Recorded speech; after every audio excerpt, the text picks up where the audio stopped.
Bem, meus queridos, então, retomando, nós estamos falando aí sobre essa questão do impacto da ideologia econômica do Estado dentro dessa estrutura que a gente vai estudar, né? A gente está fazendo uma retomada histórica aí desses últimos governos aí. Chegamos, então, no Fernando Henrique Cardoso. Fernando Henrique Cardoso, em que pese tem escrito, né, como doutrinador sociólogo a vida inteira contrário ao movimento neoliberal, ao movimento globalizante, quando ele chega ao poder, ele fica estigmatizado, ele chama a atenção do mundo inteiro, que ele começa a aplicar tudo aquilo que ele ensinou, tudo aquilo que ele não ensinou. Ele começa a executar dentro do governo, enquanto presidente da República, exatamente o que não está no livro dele, né? Que é um modelo neoliberal, que é um modelo globalizante. Então, o Fernando Henrique Cardoso, a partir do governo, então, do Itamar Franco, né, que assume aí um mandato tampão em razão da saída do Collor, com a estabilização da moeda, e depois, né, o Fernando Henrique assumindo o controle, assumindo a gestão pública como presidente, nós temos um conjunto de reformas da administração pública. Tudo bem?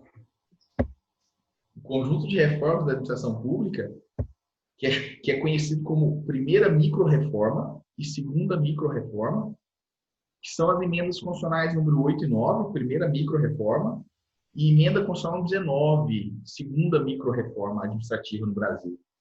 E essas micro-reformas, elas estão dentro dessa perspectiva globalizante neoliberal. Tá joia? É a partir daí que a gente começa a ouvir falar no Brasil sobre modelo de gestão gerencial. Então, lembra que eu falei para vocês?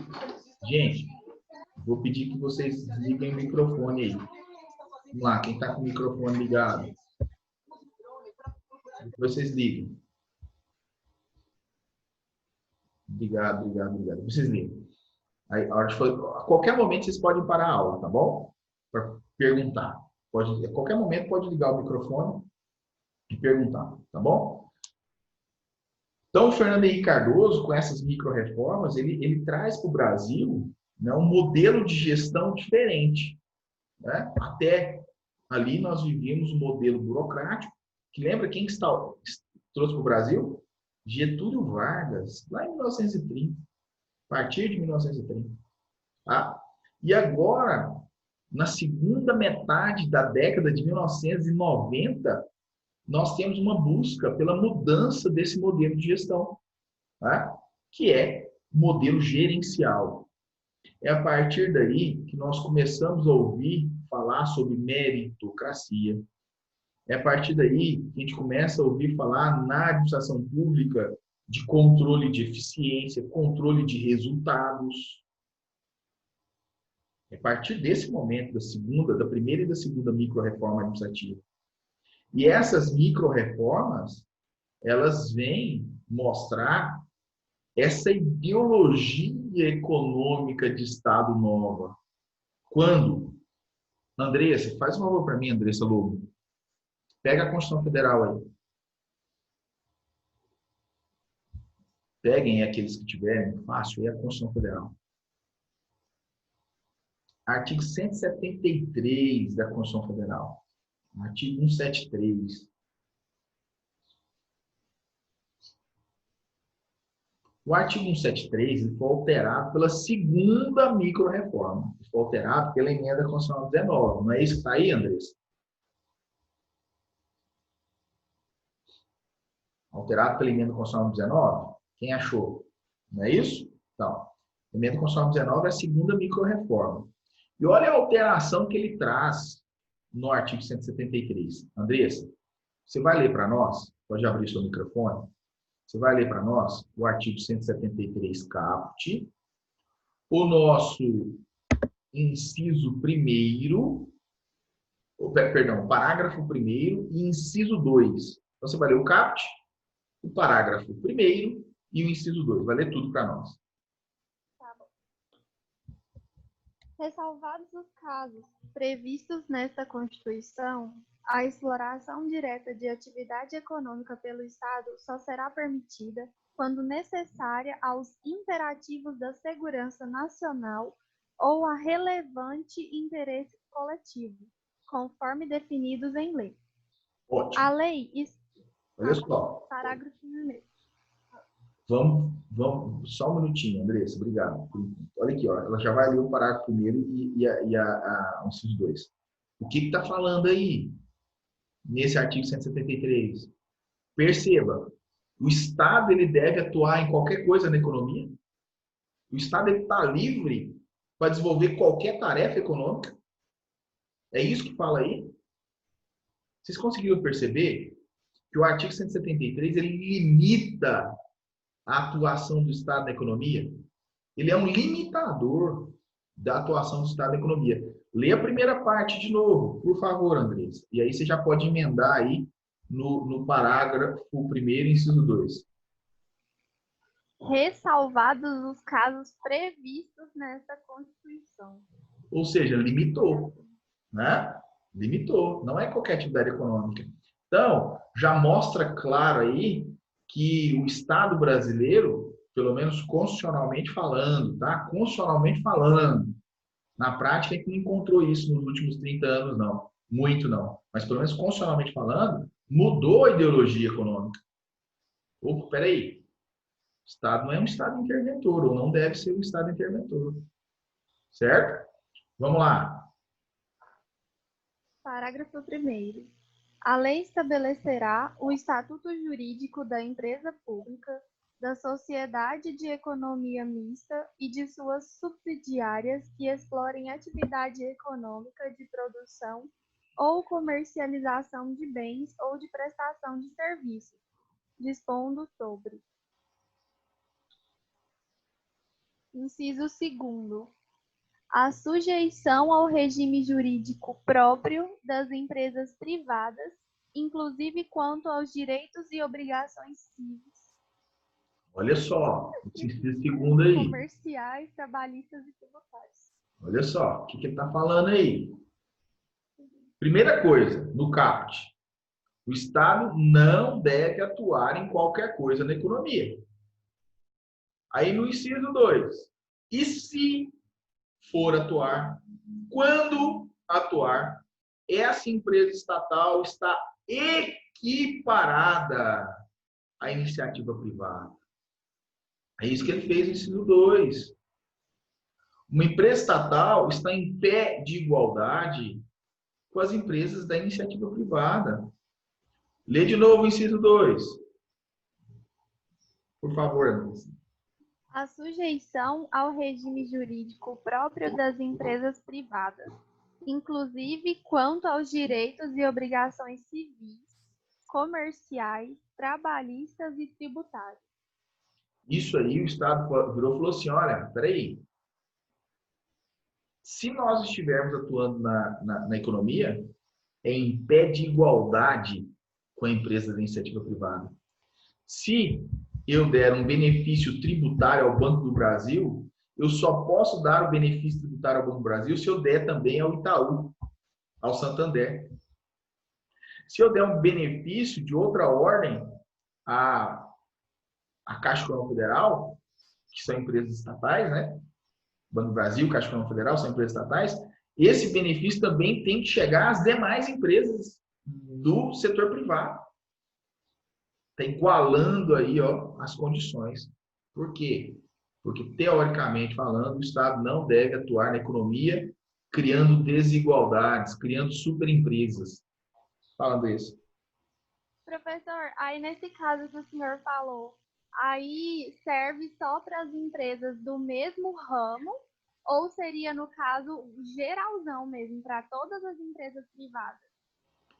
Igualar todas as empresas privadas. Só que tem algumas exceções aí que a gente vai falar delas no momento oportuno, né?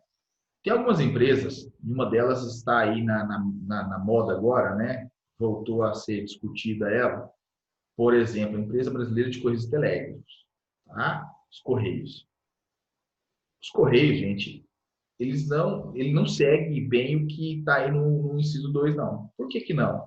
Porque os Correios, em que pese seja uma pessoa de direito privado, uma empresa estatal, é uma empresa estatal que presta serviço em caráter monopolial. É monopólio do Estado. Entendeu? Então vem o Supremo e falou, peraí, essa empresa aí, essa empresa pública aí, ela, por prestar um serviço de caráter monopolial, não tem outra empresa no Brasil que preste serviço, eu posso dar uma imunidade tributária para ela, posso dar um benefício tributário? Posso. Por quê? Porque não fere a competição. Ela vai ferir a competição com quem? Não tem outra competindo com ela. Perdão. Então, a gente vai encontrar aí algumas exceções, mas a regra é igualdade de condições, igualdade de competição. Tá joia? Beleza, até aí? Eu sei que foi muita informação, né? Mas era importante fazer essa retrospectiva histórica com vocês. E vocês podem até discordar do professor, não precisa concordar não, viu, Cássio? Se você quiser, se vocês quiserem, né, fazer uma ponderação diferente, viu, Vanessa? Não tem problema, tá? Essa é a minha orientação, esse é o meu estudo, tá? E isso é a minha linha que eu sigo, tá bom? É uma linha barrada em doutrina, tanto do direito constitucional quanto do direito administrativo, e da mesma forma na economia, tá? É óbvio que aqui vocês podem pensar e defender coisas diferentes, não tem problema, tá?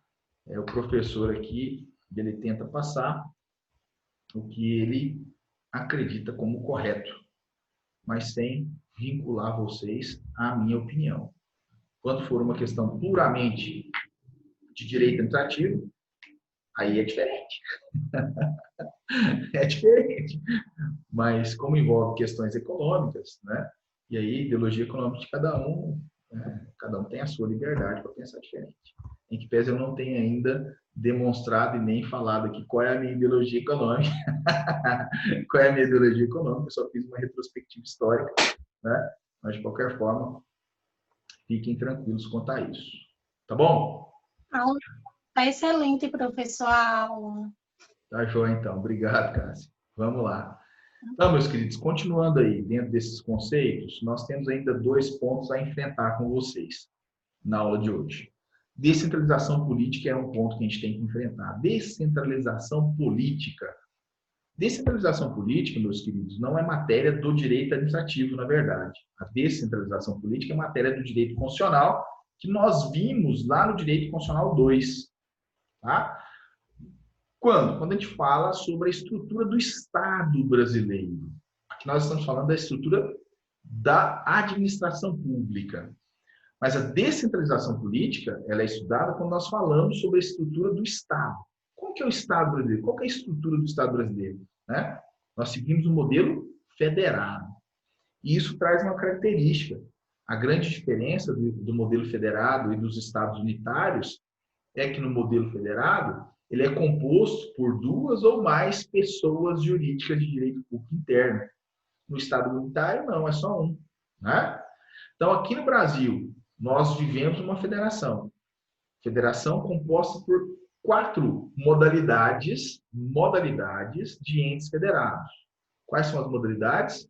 União, Estado, DF e municípios. Essas são as 4 modalidades. Agora, o número de pessoas mesmo, você vai ter que fazer a soma aí. Soma todos os estados, Distrito Federal, a União, mais 5.000, aproximadamente 5.700 municípios. Essa é cada um dos entes federais. São pessoas jurídicas autônomas, lembra? Que eu falei para vocês? Então tá. Então nós seguimos o modelo federado, certo? E descentralização política é justamente aquilo que nós estamos discutindo. Esses entes federados têm autonomia plena, por quê? Qual a característica que eu posso afirmar que um ente federado tem autonomia plena?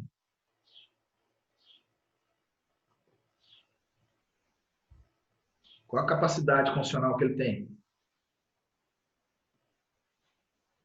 É o que o senhor falou do legislativo? Exatamente, a capacidade constitucional de criar direito novo.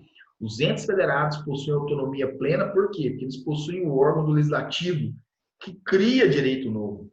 Então, essas pessoas, né, políticas são chamadas de pessoas políticas, por quê? Porque possuem capacidade constitucional para criar direito novo, possuem órgão do legislativo, tá certo? Então, descentralização política é isso. Nossa, mas hoje está difícil. Vocês imaginam se fosse ao vivo, né? Ao vivo não, ao vivo né? Se fosse presencial.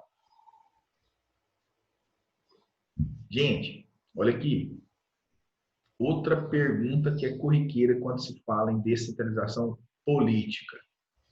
Tá? Existe hierarquia entre os entes federados?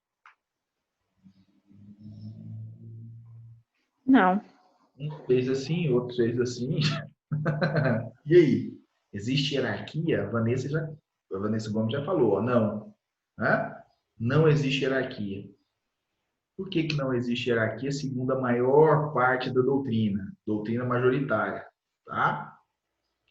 Eu não acabei de falar para vocês que cada ente federado tem a sua competência constitucional? Então, é cada um no seu quadrado. A União pode legislar tema de interesse exclusivo do município? O Estado pode legislar tema exclusivo do município? E o inverso pode? Pior ainda, não pode. Então, cada um cuida da sua competência constitucional, tanto na esfera administrativa quanto na esfera legislativa. Tanto na esfera administrativa quanto na esfera legislativa.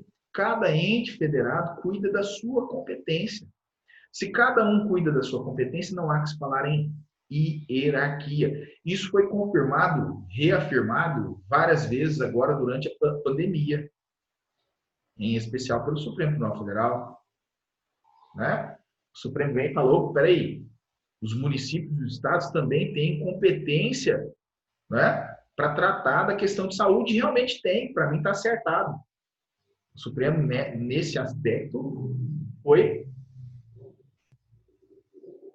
pontual. O problema é que depois ele, atendendo a galera, ele mudou o seu posicionamento em algumas situações, e aí bagunçou tudo, né? Dependendo do caso, ele falou, peraí, o município nesse caso tem que seguir o Estado, mas ele já tinha falado antes que cada ente federado tem a sua competência, o problema foi esse. Né? Mas realmente tem. Foi uma análise indireta do que nós estamos discutindo. Quando ele afirma que o município e o Estado, né, não estão submetidos, né, às decisões quanto à pandemia do governo federal. Ele falou, olha, não tem hierarquia. Mas aí, logo na sequência, 3, 4 semanas depois, ele vem e falou, peraí, o município X tem que seguir as regras do governo do Estado de São Paulo. Opa, peraí, aí já voltou a hierarquia.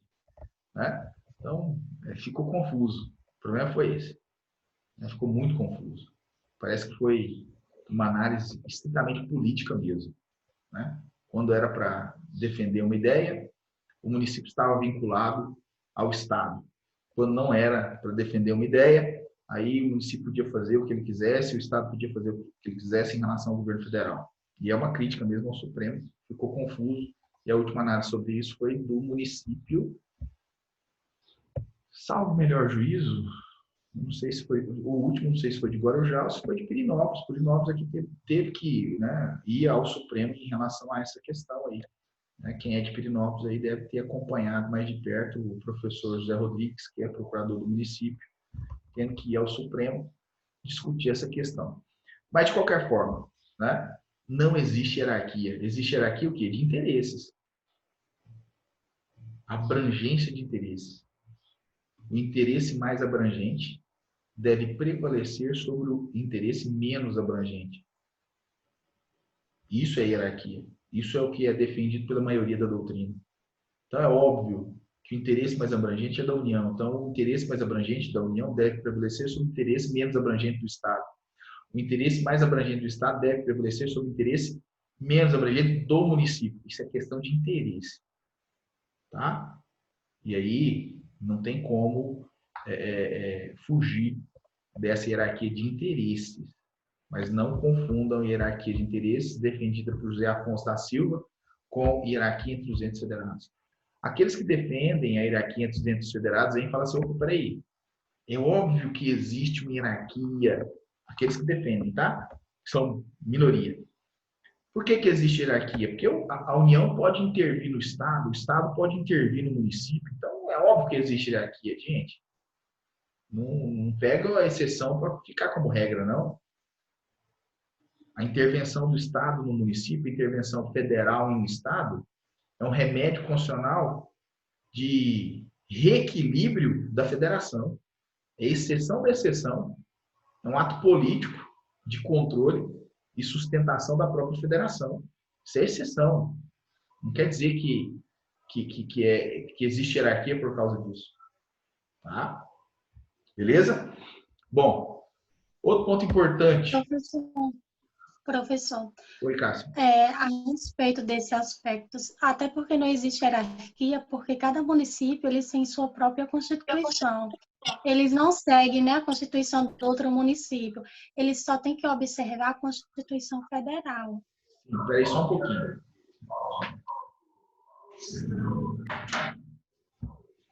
O carro da pamonha está passando aqui de novo no escritório. Só um detalhe, Cássio. No âmbito municipal, a gente fala a gente não chama de Constituição Municipal, a gente fala Lei Orgânica do Município, que equivale a uma Constituição, né? Lei Orgânica Municipal. E aí, o nosso município, em que pese seja um ente federado, ele tem um duplo controle, né? Por que ele tem um duplo controle?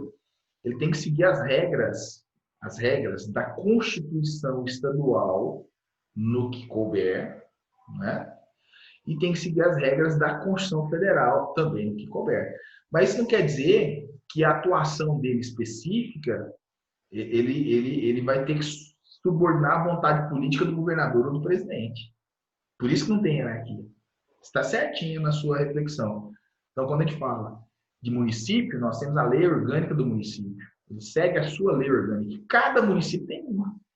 Isso é autonomia. Isso é autonomia. Se esse município tem autonomia plena, conforme a gente está defendendo desde o início da aula, como que eu vou falar que tem hierarquia? Os estados, DF, é a mesma coisa, né? Tem aí as suas constituições estaduais. Cada um tem a sua constituição estadual. É óbvio que essa constituição estadual tem que respeitar o mínimo, né, que está previsto no âmbito da Constituição Federal. Mas isso não quer dizer que existe hierarquia. Por quê? Porque o próprio texto da Constituição Federal, que é a nossa lei maior, determina quais são as competências de cada ente federado. Beleza? Mas é isso aí mesmo, cara. Bem lembrado sobre a lei orgânica do município. E para finalizar, descentralização administrativa. Nós vamos ver na doutrina, em especial no livro da professora Maria Silva Zanella de Pietro, que ela classifica a descentralização em 3 categorias. Tá? Quais são as 3 categorias de descentralização apresentadas pela professora Maria Silva Zanella de Pietro? A primeira delas, a descentralização territorial ou geográfica. Territorial ou geográfica. Essa descentralização territorial ou geográfica é justamente quando nós criarmos um novo território. Hoje nós temos território? Não temos. Mas podemos criar a qualquer momento um novo território? Podemos. Sendo criado um território amanhã, ele é ente federado? Já falamos que não. Então, esse território ele se enquadra como? Como autarquia territorial ou geográfica. Autarquia territorial ou geográfica. Então, é uma forma de descentralização administrativa. Descentralização territorial ou geográfica. No Brasil, nós já tivemos territórios, então, naquela época, né, até a Constituição de 88, nós tínhamos essa modalidade de descentralização. Hoje nós não temos mais. E também, a época do Império, essa era a descentralização que prevalecia. Né? Na época do Império, o Brasil era um país unitário, né? Todos vinculados a um poder central, que era o imperador, e a descentralização que existia era a descentralização administrativa, certo? Hoje, não mais. Hoje nós não temos aplicação nesse momento histórico. Nesse momento histórico, nós não temos aplicação dessa modalidade de descentralização territorial ou geográfica. Podemos voltar a ter a qualquer momento, porque esse é o texto funcional. A qualquer momento pode ser criado um novo território.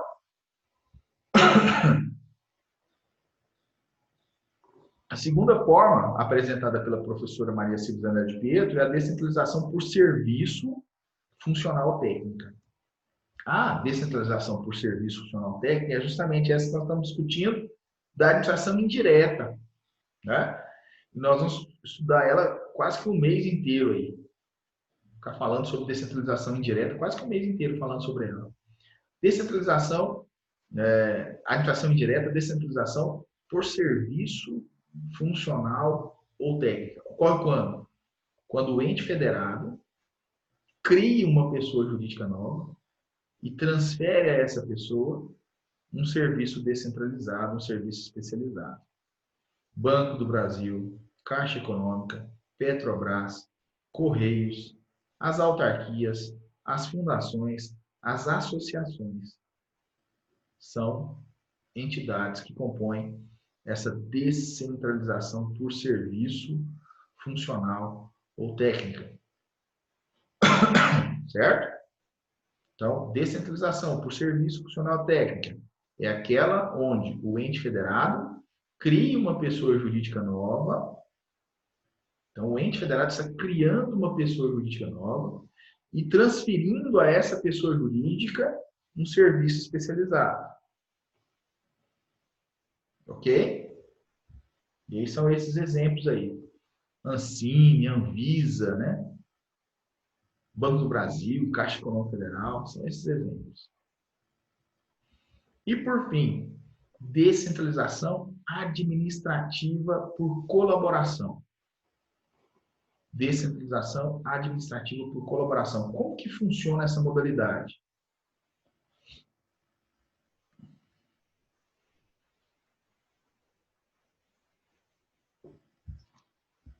Presta atenção aqui. Lembra que eu cheguei a falar com vocês sobre o Fernando Henrique Cardoso, que tinha, né, uma formação, mas no momento de aplicar, ele aplicou uma outra ideia totalmente diferente, que foi uma ideia neoliberal, globalizante, desestatização, privatização, não é isso? Quando nós falarmos em descentralização administrativa por colaboração, a gente tem que lembrar desse modelo neoliberal. Quando o Estado ele não cria uma pessoa jurídica nova, ele transfere o serviço para uma pessoa da iniciativa privada já existente. Aí vem as concessionárias e permissionárias. Então, o Estado que tem ali, às vezes, uma empresa ou privatiza essa empresa, como ocorreu em Goiás, né? Vamos lembrar da Celg, né? Parte da Celg foi privatizada, foi desestatizada. E hoje, quem presta serviço? A Enel.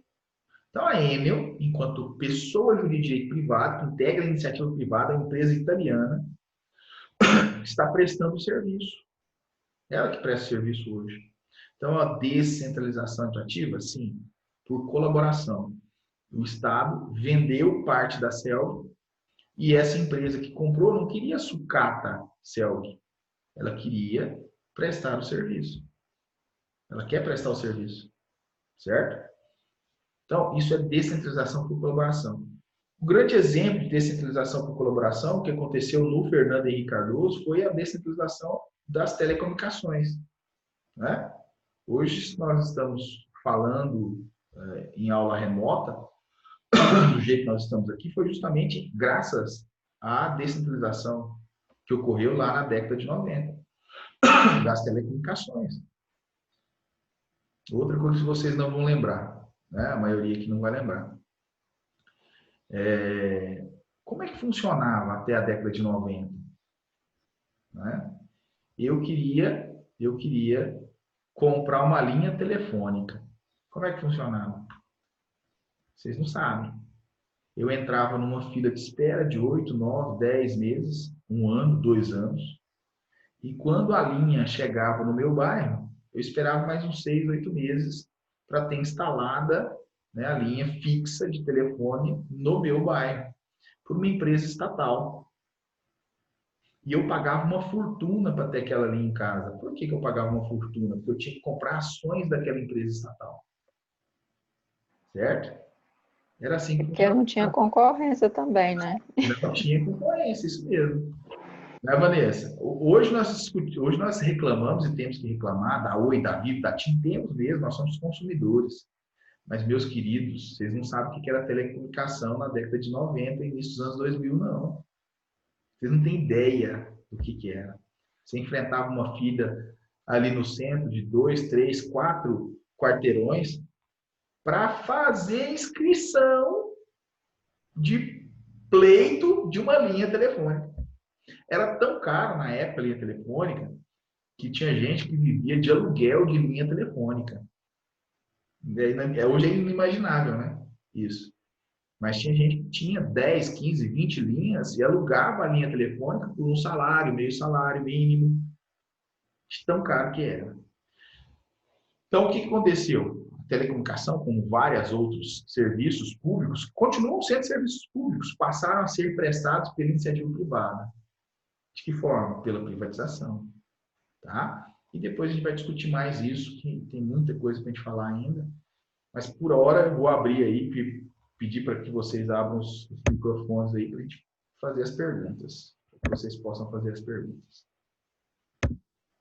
Professor, como é que é o nome da autora mesmo que o senhor disse? É Maria Silvia Zanella de Pietro. Ela que aparece na bibliografia indicada lá no AVA, tá? Ah, tá bom. Obrigada, professor. E no AVA, viu, gente, já tem lá as atividades, hein? Depois entram, façam as atividades, tá bom? Já tem lá as atividades das 4 primeiras semanas. Temos ainda 5 minutos. Alguma pergunta? Milena?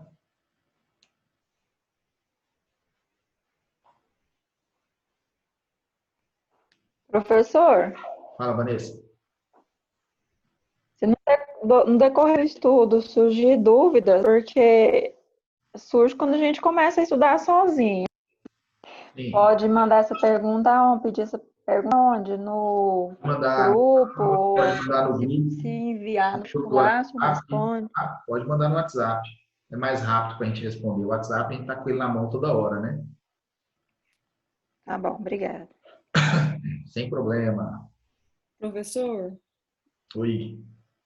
qual que é a diferença da por colaboração e por serviço? Que eu perdi. Serviço. Por serviço. Quem cria a empresa? O Estado. O Estado cria a empresa. Por serviço funcional técnica. Por colaboração. Essa empresa está lá na iniciativa privada. O Estado vai lá e faz uma parceria com essa empresa. Certo? Contrata essa empresa para prestar o serviço. Por isso, colaboração. Essa é uma das grandes diferenças, a principal diferença.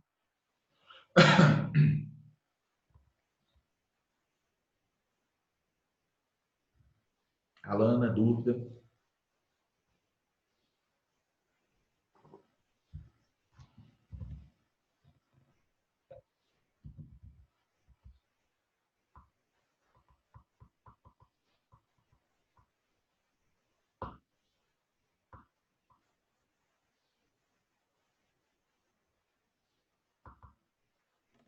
Gente, sem mais perguntas?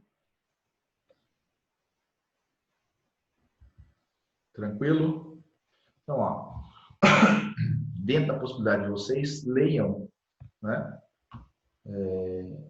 esse conteúdo durante a semana, que na semana que vem a gente vai começar a falar aí da administração direta no aspecto dos órgãos públicos, mas antes, né, a gente pode voltar e debater novamente esses conceitos, tá? Não tem problema nenhum, ok? No mais, Professor, por que mesmo autarquia de regime especial? Ah, tá. A gente vai falar sobre isso ainda, Débora. As autarquias, as autarquias elas têm uma divisão, regime comum e regime especial. A de regime especial, como por exemplo as agências reguladoras, elas são enquadradas assim porque ela tem em sua natureza jurídica algumas peculiaridades. E é a parte, talvez, uma das, na minha opinião, a parte mais interessante quando a gente faz o estudo de autarquias. A questão da quarentena, dos mandatos fixos dos gestores, né? Da estabilidade dos gestores durante o seu mandato. E é o que dá também muito embate, né, no governo, e talvez por isso o modelo de agências, conforme a gente vai ver lá na frente, não tenha dado muito certo no Brasil, né? Porque os gestores indicados por um presidente pode ultrapassar o seu governo e ir para um outro governo, né? E ter estabilidade. E aí começam os conflitos, né? A gente vai falar disso. Ah, sim. Tá bom, obrigada. De nada.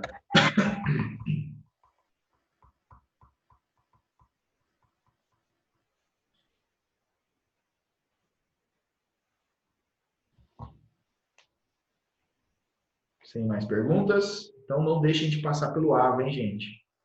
Não deixem de ir no AVA fazer lá as questões, tá? No mais, um abraço, boa semana, se cuidem aí. Fiquem com Deus. Um beijo também, professor. Obrigada, Obrigada pela professor. Nada, obrigado a vocês.